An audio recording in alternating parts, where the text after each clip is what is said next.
Herman Cain found out what it's like to be the front runner in the Republican presidential contest at a debate in Nevada last night. The other GOP hopefuls jumped on Cain's 999 plan, which calls for a 9% corporate tax, a 9% income tax, and 9% federal sales tax.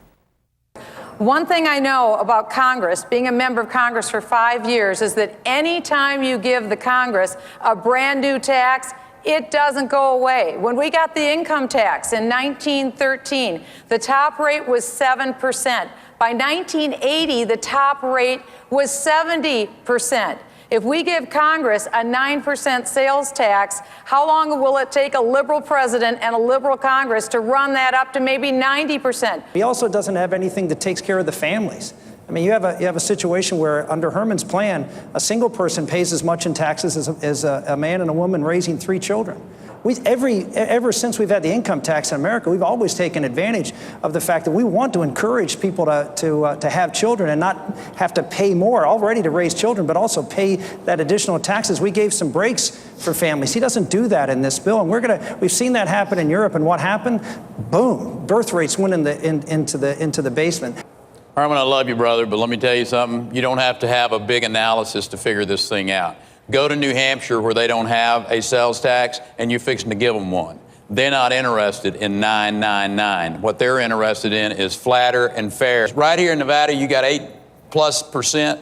You want 9 cents on top of that, and 9 cents on a new home, or 9% on a new home, 9% on your Social Security, 9% more? I don't think so, Herman. It's not going to fly.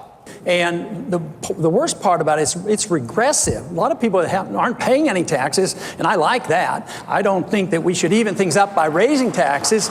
So it is a regressive tax, so it's very, very dangerous in that thing, and it will raise more revenues. But the gentleman asked the question, he didn't even ask what we're talking about. He asked the question, what are you going to replace the income tax with? And I say nothing. That's what we should replace it with. We got a lot of people in this state, 13.4% of the people in this state out of work. We got home prices going down. We got to talk about how to get America growing again, how to start adding jobs, raising incomes, and tax is part of it. I want to reduce taxes on our employers to make it easier to invest in America. I want to reduce taxes on middle-income families. I like your chutzpah on this, Herman, but I have to tell you, the analysis I did, person by person, return by return, is that middle-income people see higher taxes under your plan. If it's lower for the middle class, that's great, but that's not what I saw. I favor very narrow, focused tax cuts such as zero capital gains, 100% expensing, because I think, as Governor Romney said, jobs are the #1 challenge of the next 2 or 3 years. Get something you can do very fast.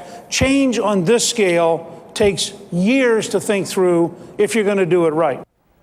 Meanwhile, Cain, the former CEO of Godfather's Pizza, defended his 999 plan early and often.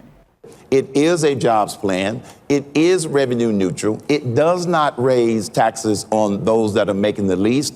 All of those are simply not true.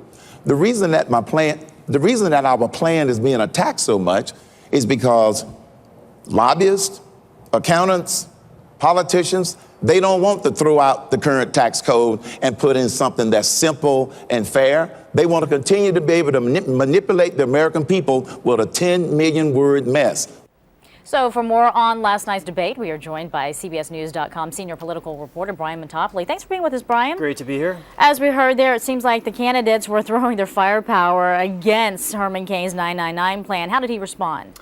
Well, he responded with some facts that I have to say I'm going to have to call him on. I mean, he said that his tax plan is not going to raise taxes on the lowest income people. That's just not true. According to the analyses that are out there, and now he'll say he has his own analysis that counters that, it will do that. It is a tax that increases taxes, it's a plan that increases taxes on the poor and lowers taxes on the rich. Now, it simplifies the tax code and that appeals to a lot of people. But fundamentally, he is a little bit exposed on 999.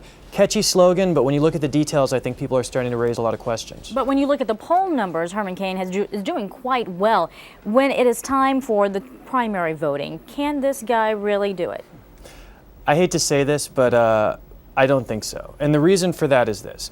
Money a lot of times decides these races. If you look at 2008, you had Huckabee, a guy who made a splash early but just faded because he couldn't get the support of the establishment. Mitt Romney and Rick Perry have $14–15 million in the bank. Herman Cain doesn't. He has about $1 million. Now, he's trying to raise more money, but how do you build your organization in the early states? How do you staff up? How do you run ads to create contests with rivals? I mean, people like me are focused on this campaign very clearly, but a lot of Americans don't know who these people are yet. The way that they find out about them is these advertisements. At the Iowa caucuses, you have an organization and they load people up and take them to the caucuses. All of that stuff costs money. Cain doesn't have it. And I think if he's able to win this nomination, it's going to be by throwing out all of the things that have worked in past campaigns. Now, I'm not saying that can't happen, but until one sees it happen, it's a little hard to believe in it. Meanwhile, Romney and Rick Perry really went at it. Some testy moments there between those two. Is this a way for Rick Perry to really get back into this game? He had to do something, right? Rick Perry has had such terrible debate performances. He looked a little lost. He's just not really stepped forward. Now, this debate, I sort of score as a draw for Rick Perry because on the one hand, he did show some firepower. He did go at Romney in a way that I think his supporters are saying, finally, here we go. He's showing some signs of life. At the same time, he had some tough moments. It was a little bit combative with Romney. I don't think either of them looked particularly presidential. I think if anybody won the debate last night, it was probably Barack Obama because all of these guys sort of looked, they were bickering and they just didn't look particularly presidential. Speaking of President Obama, in the latest CNN poll, Mitt Romney has 41% who say that he can actually beat President Obama come next November.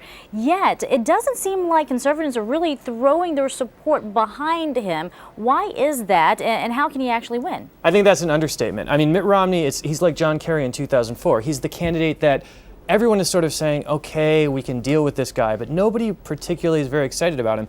I mean, look, Romney, when he was governor of Massachusetts, he was a moderate. This is a guy who has shifted right on a number of issues. And of course, he signed this Romney Care law, this universal health care law in Massachusetts, that the Obama administration says was the model for the Obamacare law. I mean, that is tough for the conservative base to get over. I mean, they've been looking for their savior. They thought it was Rick Perry. They thought maybe it was Michelle Bachmann. Now they're talking about Herman Cain. But they don't seem to be able to really coalesce around anyone. And Romney looks like the last man standing. Let's talk about former Utah Governor Jon Huntsman. We did not see him at this debate. He's boycotting this. And he says that the problem is the Republican primary calendar here. Is this going to help his campaign at all? Jon Huntsman has to find a way to make a play. He's got no money. His campaign hasn't gotten off the ground, so he's going all in on New Hampshire. He's a guy who's more moderate than the rest of the field, and so he feels like New Hampshire is his best bet. It's not full of social conservatives like Iowa or South Carolina. It's a state where he feels like he can compete. So he has nothing to lose by boycotting this debate, by pledging his fealty to New Hampshire. The complexity of the Republican primary calendar, however, is something that is driving everyone crazy, including myself. Yeah, because it seems like it keeps shifting, and people are either not supportive of it, don't know what it's going to do, fearful of it. What's the real deal?